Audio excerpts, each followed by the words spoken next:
denn, wenn Professor Sharp so einschüchtert? Hallo und herzlich willkommen zu Let's Play Hogwarts Legacy. Mein Name ist Fabian und wir spielen als Slytherin-Schüler. Aktuell sind wir gerade im Zaubertrankunterricht, um einen neuen Zauber zu lernen.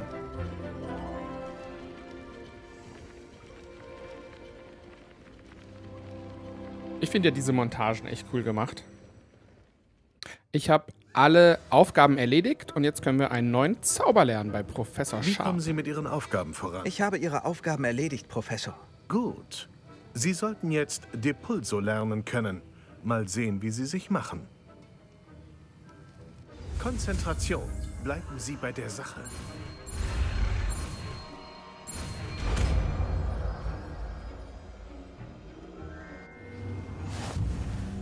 Jetzt haben Sie es. Wenn Sie üben wollen, und das sollten Sie, dann nicht, indem Sie Klassenkameraden durch die Flure schleudern. Probieren Sie es doch an den verzauberten Büchern hier aus. Also so ein Klassenkamerad wäre doch auch witzig. Einfach mal hui. Okay. So, wir brauchen einen Slot, wo wir das hinpacken können. Das ist ja für den Raum der Wünsche gewesen. Hier Angriffsset. Nehmen wir mal hier die Pulse noch mit auf. Also, wir haben jetzt zwar mehrere Sets, also wir können jetzt mehrere auf verschiedene Sets mappen. Gut Zauber. gemacht. Es freut mich, dass Sie fest entschlossen zu sein scheinen, die Zauberei zu Akio. Aber ich finde es immer noch irgendwie zu wenig. Also ganz zufrieden bin ich damit nicht. So, der Verscheuchszauber Depulso ist ein Kraftzauber, der Gegner und Objekte von dir wegstößt. Okay. Depulso! Kommen wir erstmal ein bisschen auf, oder? Expelliarmus. Ups.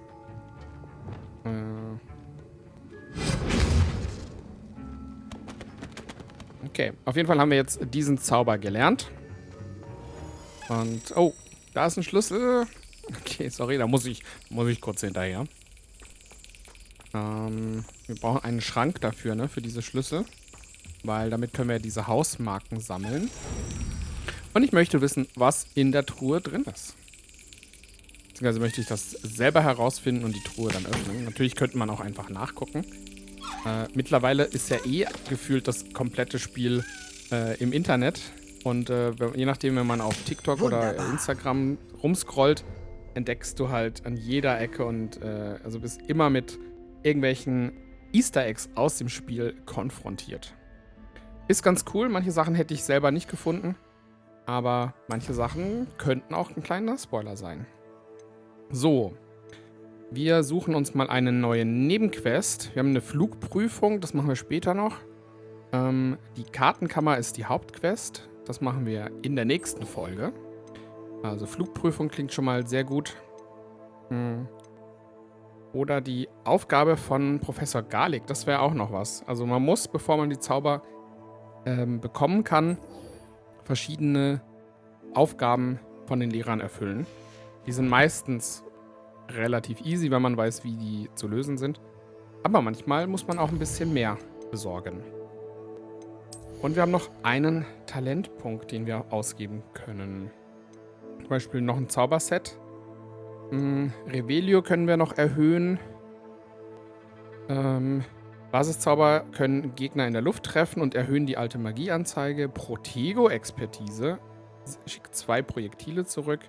Ausweichenabsorption, das klingt eigentlich auch ganz gut. Wenn man erfolgreich unblockbare Angriffe ausweicht, dann kriegt man ein bisschen alte Magie für die Leiste. Mega Powertrank hat mehr Wirkung. Oder noch ein Zauberset. Ich nehme mal das Zauberset. Okay. Ich habe mich zwar gerade beschwert, dass es zu wenig Plätze hat oder die nicht ausreichen. Aber vielleicht können wir das Problem ja lösen, indem wir einfach mehr machen. So. Jetzt haben wir hier das 4. Set. Da könnte man für den Raum der Wünsche einfach die entsprechenden Zauber draufpacken. Also alles, was so Hilfszauber sind, die jetzt nicht direkt im Kampf helfen. Das könnte man da draufpacken. Hier, das wäre jetzt für den Kampf zum Beispiel. Und das ist auch für den Kampf mit Angriff. Ja, müsst ja... Ich weiß nicht, was ist eure bevorzugte Anordnung von den Sachen? Ich bin da noch am herausfinden. Aber ich würde sagen, wir kümmern uns jetzt erstmal um die Nebenquest. Also beschaffe und teste eine Venomosa Tentacula und eine Alraune. Und dann sollen wir die gegen mehrere Gegner einsetzen. Ich denke, dafür müssen wir auf jeden Fall nach Hogsmeade. Und zwar erstmal die Zaubertrankrezepte sollten wir uns besorgen. Was haben Sie jetzt vor? Ladezeiten sind übrigens etwas länger als hier dargestellt, aber ich In puncto kürze die Trinken einfach haben wir für alles, euch. was das Schülerherz begehrt. Sehen Sie sich ruhig um. Gut. Okay, da haben wir gar keine... Wir haben schon alle Rezepte hier geholt. Zutaten brauchen wir ja eher nicht. Aber vielleicht ein... Ich hoffe, wir sehen uns wieder. Zaubertrank? Nee. Wir brauchen Zutaten dann. Was brauchen wir denn? Wir müssen diese Sachen pflanzen, ne? Wenn das kein Zaubertrank ist, dann gibt es bei der magischen Rübe Samen und Dünger gibt es dort. Dann gucken wir uns da auch nochmal um. Also Zaubertrankrezepte haben wir alle. Das ist schon mal sehr gut. Ich habe gesehen, auf der PlayStation-Version gibt es noch einen exklusiven Zaubertrank, was auch immer das soll. Ah, Sie sind's. Welch schöne Überraschung. So, wir haben Samenpäckchen, Knöterichsamen, Lassen Sie mit mich den bitte kleinen wissen, wenn Topf, ich Ihnen sonst noch helfen Malvenkraut kann. und die Schrumpelpfeige. Und Dünger könnten wir uns auch noch besorgen. Okay. Gut. Ist allerdings... Lassen Sie mich bitte Ja, wissen, nehmen wir wenn das ich mal Ihnen mit. sonst noch helfen kann. Man weiß ja nie, ob man es noch braucht. Niemand kann behaupten, meine Regale wären leer. Okay. Allerdings war es das noch nicht ganz. Also, wichtig ist halt, dass man, gerade um das selber anzupflanzen, halt die ganzen Samenpäckchen dann hat. Die muss man einmal besorgen. Und dann kann man selber die Sachen auch anbauen. Oh, da ist ein Friedhof. Nicht, dass wir hier von Toten angegriffen werden. Revelio. Da ist eine Truhe. Oh. Die beobachtet uns wieder. Hier müssen wir jetzt wieder... Das ist halt auch, ne? Muss man den entsprechenden Zauber wieder ausrüsten. Weil es lohnt sich halt nicht, den dauernd auf Abruf zu haben, finde ich.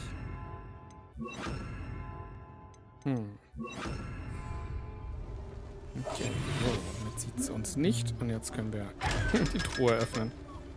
Also sehr klug ist diese Truhe nicht.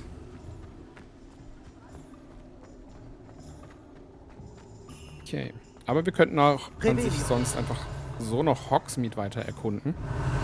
Also wie gesagt, ne, egal wo du hinläufst in dieser Welt, es ist an jeder Ecke irgendwas zu finden. Deswegen, ich bin mal gespannt, wie viele Teile dieses Let's Play dann auch hat am Schluss. Guten Tag.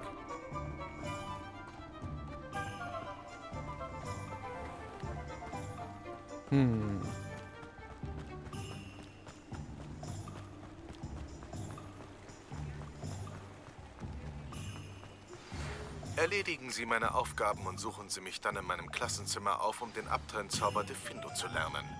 Er dient dazu, Objekte zu zerschneiden, kann aber auch eine mächtige Waffe sein. Okay, da kommt die Eulenpost rein. Scheinbar ist es wohl ein Bug, dass manche Sachen nicht sofort spawnen. Auf jeden Fall war das wohl auf dem PC so.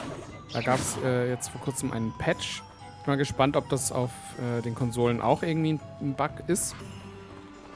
Aber ich habe das, falls ihr das Problem habt, ich habe halt immer eine andere Miss Quest Peck von gemacht. Schnabel und Brut sagte, jemand hätte hier einen Derek Hall verloren. Ich weiß, dass wir da nicht lang gehen sollen. Ich dachte nur, viel Ärger einhandeln können. es tut mir leid. Sie sagte, ich könnte eine Belohnung verdienen. Doch ich habe nur unsere Zeit verschwendet. Da bist du ja. Super. Endlich Fangt habe ihn. ich genug für den Windhauch. Ah, es soll wohl nicht sein. Außerdem habe ich vielleicht einen Mülleimer umgeworfen. Ungut, ich bring's in Ordnung, wie immer.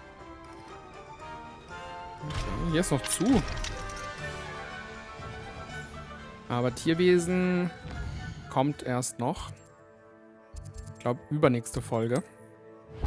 Kann ich euch schon mal verraten. Und wir müssen unbedingt hier diese Flohflammen da aktivieren. Und die heulende Hütte habe ich bisher noch nicht gesehen. Vielleicht wird die auch erst später gebaut. Das kann natürlich sein. Und da ist auch noch so viel hier in der Welt, was wir auch noch gar nicht entdeckt haben. Und die peitschende Weide hatte ich auch schon gesucht. Wenn jetzt hier, sagen wir mal, die heulende Hütte wäre, dann müsste irgendwie die peitschende Weide müsste in der Nähe von der Schule sein. Aber, das werdet ihr euch vielleicht auch schon gefragt haben, oder ihr habt sogar schon als TikTok gesehen, die peitschende Weide wird erst 1970 gepflanzt. Also ist die hier noch gar nicht zu sehen. Und da fliegt ein Drache rum. Okay. So, da ist noch eine Handbuchseite. Okay. Also Flohflammen immer ganz wichtig zu aktivieren. Damit man dann auch die Schnellreise nutzen kann. Wieder mal auf Abenteuertour? Gemeiner als Troll. Er dirigiert einfach nur die Musikinstrumente, auch gut. Okay. Irgendwas war ja noch, im 3 Besen haben wir noch eine Nebenquest. Folge den Schmetterlingen, die aktivieren wir uns auch mal. Und irgendwas mit dem Besen war doch noch, wo ist das? Hier, Flugprüfung. Okay. Also ich hole mir erstmal noch die zusätzlichen Nebenquests ab. Damit wir die dann auch in der Liste haben.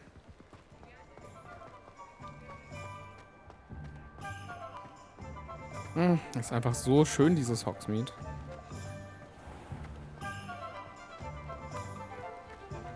Es gibt ja auch so Dörfer, die so ähnlich aussehen. Nur halt, dass sie keine Zauberei haben. Den Mut, in den Wald zu gehen. Oh, da flüstert sie schon. Entschuldigung, haben Sie etwas gesagt? Oh, hallo. Ich rede mit mir selbst. Ich bin Clementine. Willardsea. Freut mich. Ich habe über die Schmetterlinge in der Nähe des Waldrandes nachgedacht. Immer wenn ich mich ihnen nähere, fliegen sie hinein. Als ich in Hogwarts war, war es uns wirklich verboten, den Wald zu betreten. Man erzählte schreckliche Geschichten darüber.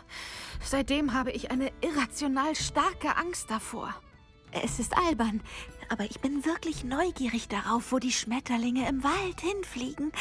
Kannst du das eventuell herausfinden? Ich soll den Schmetterlingen folgen? Genau, wenn es dir nichts ausmacht. Ob das eine gute Idee ist, uns um Hilfe zu Was bitten? waren das für schreckliche Geschichten über den verbotenen Wald? Du meine Güte, alles von Schülern, die auf mysteriöse Weise enthauptet werden, bis hin zu Spinnenhöhlen. Ugh. Glaub mir, wenn du das mit 11 Jahren hörst, prägt sich das ein. Okay, überlegen wir uns mal. Aber wie gesagt, das wird für sie wahrscheinlich kein gutes Ende nehmen, denke ich mir. Also gut. Wenn ich Zeit finde, werde ich es versuchen. Oh, wie nett. Schüler haben heutzutage so viel mehr Mut, als ich jemals hatte. Normalerweise findest du mich hier in der Gegend. Bis bald, hoffe ich.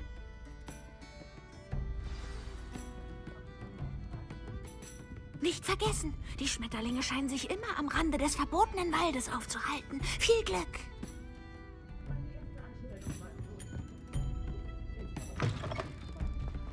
Okay, wir machen allerdings noch eine Besenquest hier. Ein neues Gesicht? Oh, Wunderbar. guten Tag. Spindwitch Sportbedarf. Hier waren wir noch nicht. Handbuchseite.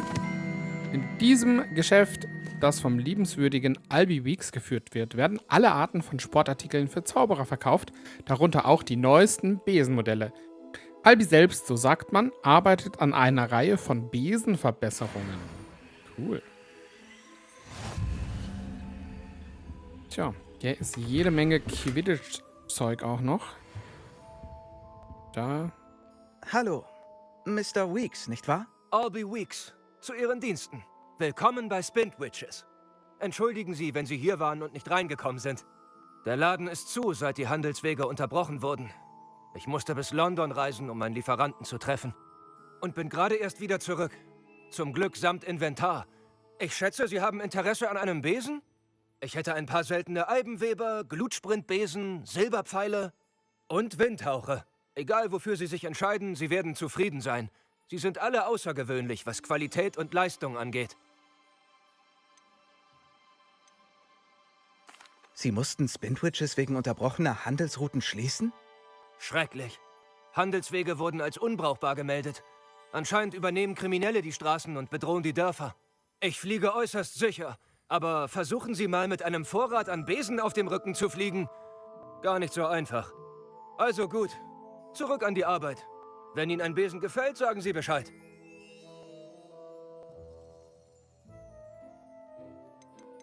Können Sie mir mehr über Ihre Besen sagen? Sie sind meine Leidenschaft. Jedes Detail eines jeden Modells. Wie etwa der Windhauch, bekannt für den hochwertigen Eschengriff. Eibenweber sind selten, weil manche Angst haben, sie zu fliegen. Liegt vermutlich am düsteren Ruf von Eibenstäben. Dann gibt es noch den Glutsprint, bekannt für sein schickes Aussehen. Mir wird fast schwindlig vor Freude, täglich mit Besen zu arbeiten. Einer der vielen Gründe, warum ich diesen Laden so gerne führe. Klingt nach einem beachtlichen Sortiment. Ich sehe mich mal um. Danke. Oh, können wir Ja, hier wonach uns suchen Sie einen heute? Nimbus kaufen? Nimbus 1890. Weil das 2000er Modell ist ja noch nicht erschienen. Okay. Hier können wir was verkaufen. Ansonsten Schön, hat mit Ihnen der Geschäfte zu Besen im machen. Angebot. Der perfekte Besen. Was für alle mit feurigem Gemüt. Mondraketenbesen, Windhauchbesen, Eibenweberbesen. Dieser Artikel ist von höchster Qualität. Sind alle ein bisschen komisch. Der ist... Der ist halt grün. Slytherin. Sie werden diesen Besen lieben. Nehmen wir das mal den. verspreche ich Ihnen. Gut, wunderbar. Danke fürs Vorbeischauen. Es kann zwar jeder Besen gegenüber den Übungsbesen aus Kogawas Kurs verbessert werden, aber sie sind alle eingeschränkt. Sie sehen aus wie jemand, der an Flugverbesserungen interessiert sein könnte. Ich höre. Ha! Ich wusste, dass ich bei Ihnen richtig liege. Sie werden mit der Leistung jedes Besens auf geringer Höhe sehr zufrieden sein. Aber im Steigflug lässt die Geschwindigkeit langsam nach. Ich glaube, dieses Problem kann ich beheben. Ich habe da schon ein paar Ideen für Verzauberungen. Verbesserungen könnte man sogar sagen, die jeden Besen aufmotzen. Ich brauche jemanden, der einen Besen fliegt und mir davon berichtet, damit ich die Verbesserungen vollenden kann. Zufällig weiß ich, dass Imelda Reyes, eine Hogwarts-Schülerin, auf stillgelegten Besenstrecken Wettflüge durchführt. Schlaues Mädchen. Die ideale Möglichkeit, um Flugdaten zu sammeln. Wenn Sie die Bestzeit schlagen können, berichten Sie mir bitte, wie der Besen sich verhalten hat. Dann könnte ich die erste Verbesserung abschließen. Wie sieht's aus? Wie lange sind Sie schon an Besen interessiert? Seit ich mein erstes Quidditch-Spiel gesehen habe. Die Flugmanöver, die Spieler. Manche Leute haben so ihre Zweifel an mir und meinen Ideen. Hoffentlich helfen sie mir trotzdem. Ich weiß, dass ich an etwas dran bin. Warum soll ich Ihnen von diesem Besenflug berichten? Eigentlich hatte ich Imelda um Hilfe gebeten, aber sie hat ein paar Angewohnheiten beim Fliegen, die die Zusammenarbeit erschweren. Ich brauche jemanden, der keine schlechten Gewohnheiten hat und gut fliegen kann. Everett meinte, Sie sind ein Naturtalent auf dem Besen. Er studiert hier immer die neuesten Modelle. Er ist fast so besessen von Besen wie ich. Wenn Sie mit Hilfe Ihres angeblichen Flugtalents Imeldas Zeit schlagen können, wäre Ihre Beurteilung des Besens unschätzbar wertvoll. Sie hatten wohl wirklich bei Kogawa Unterricht. Ja, aber dass mir die technischen Elemente der Besen stets wichtiger waren als das Fliegen, hat sie wahnsinnig gemacht. Sie findet es gut, dass ich jetzt Spintwitches leite. Ich glaube, keiner von uns dachte, dass ich mal Klatscher für die Cannons oder Eintracht Pfützensee wegschlage. Und ich finde es befriedigend, gegenüber denen Recht zu behalten, die mich für zu jung halten, um diesen Laden zu führen. Mit Ihrer Hilfe kann ich beweisen, dass ich der Anbieter mit dem umfangreichsten Wissen über Zaubersportartikel bin. Klingt interessant. Mal sehen, was ich tun kann. Danke. Es soll Ihr Schaden nicht sein. Wenn ich recht habe, motzt die neue Verbesserung Besen in jederlei Hinsicht auf. Und ich kann Ihnen ein Sonderangebot machen. Die Wettflüge dürften auch Spaß bringen. Gehen Sie zum Quidditch-Feld. Da kümmert sich Imelda Reyes um Sie. Lassen Sie mich wissen, wenn Sie Imeldas Zeit geschlagen haben. Oh. Auftrag gestartet, Flugprüfung. In Hogsmeade und bestimmten anderen Gebieten ist das Fliegen verboten. Mr. Weeks Enthusiasmus schade. ist bewundernswert. Okay. So, das machen wir jetzt. Sprich mit Imelda Reyes auf dem Quidditch-Feld. Aber Lassen Sie mich wissen, falls wir müssen Sie noch nach gucken, etwas ob wir hier Bestimmtem neue suchen. Beschwörungen bekommen. Wir haben noch einiges, was wir noch nicht geholt haben. Allerdings haben wir fast kein Geld dafür. Pflanztische mit großen Topf-Tränkestationen mit mehreren Töpfen. Damit kann man halt Lassen Sie mich wissen, wenn ich Ihnen anderweitig helfen kann. den Raum weiter verbessern. Wir haben ja relativ wenig Töpfe und Pflanztöpfe in der letzten Folge gehabt. Und hier kann man das eben dann noch erweitern. Dann hat man eben einen Tisch mit mehreren Töpfen und halt auch, manche Pflanzen brauchen halt auch einen großen Topf. Das kann man sich dann hier besorgen.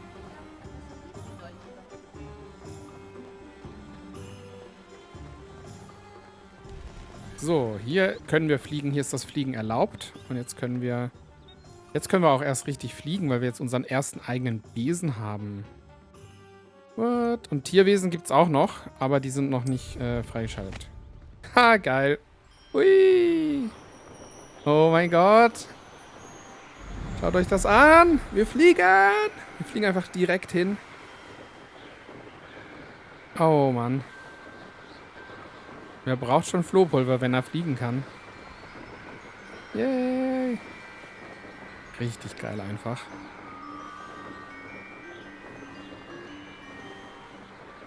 Bisschen wie bei Bibi Blocksberg. Kennt ihr das? Ich habe früher auch Bibi Blocksberg gehört. Da gab es noch keinen Harry Potter. Können wir hier durch? Hui. Okay.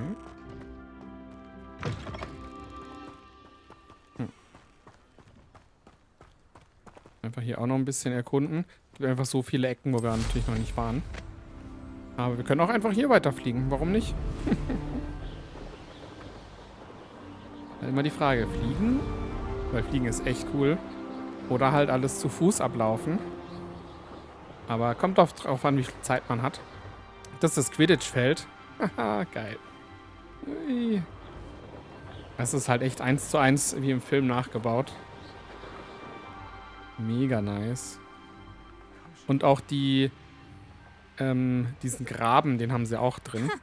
Wenn das nicht Slytherins neuestes Besenwunder ist. Oh, nenn mich Besenwunder, Imelda. Hallo Imelda. Albie Weeks schickt mich. Ach ja? Er bastelt also noch an seiner Besenverbesserung. Ich wollte ihm mal helfen. Aber dann hat er nur meine Flugtechnik kritisiert. So eine Frechheit. Warum zieht er dich in seinen Besentest-Quatsch mit rein? Du hast doch gerade erst mit dem Fliegen angefangen. Hat er von deiner tollen Flugstunde mit Clopton gehört? So war das nicht? Ja, du klingst eifersüchtig, ja. Da ist wohl jemand neidisch auf mein Können auf dem Besen. Ich? Kapitänin von Slytherin? Eifersüchtig auf dich? Alle wissen doch, dass der Unterricht nur für Anfänger, Störenfriede und Stümper taugt. Aber aus irgendeinem Grund halten dich die Leute jetzt für Konkurrenz. Das geht so nicht. Vielleicht bin ich ja Konkurrenz. Du kannst doch kein Slytherin sein. Pff, dieser mottenzerfressene Hut lässt wohl langsam nach. Es reicht. Es gibt nur einen Weg, um herauszufinden, wer besser fliegt. Ich halte einen Rekord auf dieser Strecke. Kannst du ihn schlagen? Slytherin gegen Slytherin. Natürlich. Kannst du mir mehr über diese Strecken sagen? Willst du etwa Zeit schinden? Na schön, wenn's sein muss. Diese Strecke erfordert Konzentration. Du musst vor jeder Kurve Tempo und Höhe bedenken. Die anderen testen die Ausdauer. Es sind 3 Strecken, vor Ewigkeiten von Ehemaligen gebaut. Seit Black Quidditch gestrichen hat, gibt es diese Strecken oder nichts. Ich habe sie wieder populär gemacht. Die ganze Schule will dabei sein. Na dann, zeig doch mal, was du drauf hast, Frischling. Wie wir einfach so wissentlich Ach, grinsen warum schon. nicht? Ich schlage deinen Rekord. Ich freue mich schon so drauf, dich verlieren zu sehen. Also sie kann uns überhaupt nicht leiden. Okay. Erreiche einen Rang in der Besenprüfung auf dem Quidditch-Feld. Geil. Perfekt. Also wir müssen durch 22 Ringe durch. Und das gefällt uns wohl sehr gut.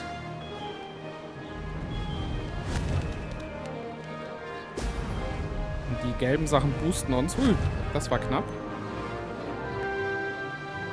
Aber man gewöhnt sich dran, würde ich sagen, die Steuerung.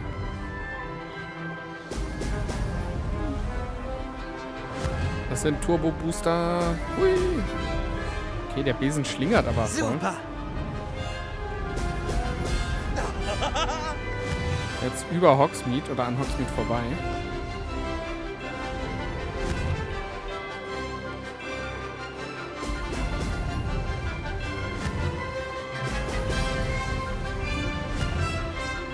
Ja, nee, nicht King's Cross. Der Bahnhof von Hogsmeade. Also denke ich immer an King's Cross. Das ist nicht Gleis 9 3/4. Geschafft. Sehr gut. Jetzt am See rum.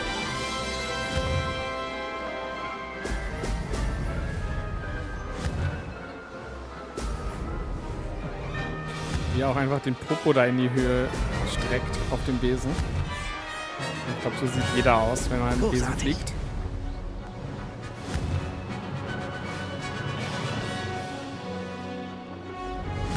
Okay, noch 2. Ich glaube, wir gewinnen. Das macht echt Spaß. Wir müssen einfach die Bestzeit, glaube ich, schlagen. Dann war's das. Yay! Das hat schon mal geklappt. Neue Bestzeit. 1 Minute 45. Und was sagt Imelda jetzt dazu? Die wird sich bestimmt freuen. Du hast doch geschummelt. Oh. Na gut, du hast gewonnen. Es ist noch nicht vorbei. An nur einem Rennen kann man kein Talent festmachen. Mein Sieg bedeutet schon etwas. Du bist schon nicht schlecht. Aber wenn du meinen Respekt verdienen willst, musst du dich noch beweisen. Das werden wir sehen. Oder ich will deinen Respekt von nicht. deinesgleichen ist mir egal. Du beleidigst andere doch nur. Ihr braucht einfach ein dickeres Fell. Jedenfalls gehe ich zur nächsten Strecke weiter bei Irondale. Die bietet eine weit größere Herausforderung. Versuch doch, dich mit noch einer Runde hier vorzubereiten. Melde dich am Podium, bei der besten Liste. Dort siehst du deine Zeit und kannst das Rennen starten. Wir sehen nächstes Mal, ob dein Sieg mehr als nur Glück war. Bei einer Erledigung für Albie Weeks. Okay.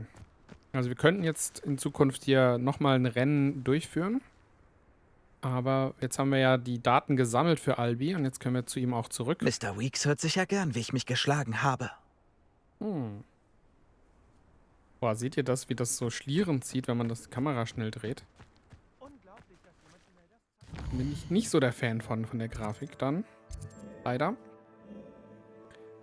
Bin gespannt, ob das auf anderen Plattformen auch so ist oder ob das nur auf der Xbox so ist oder auf dem am Grafikmodus liegt.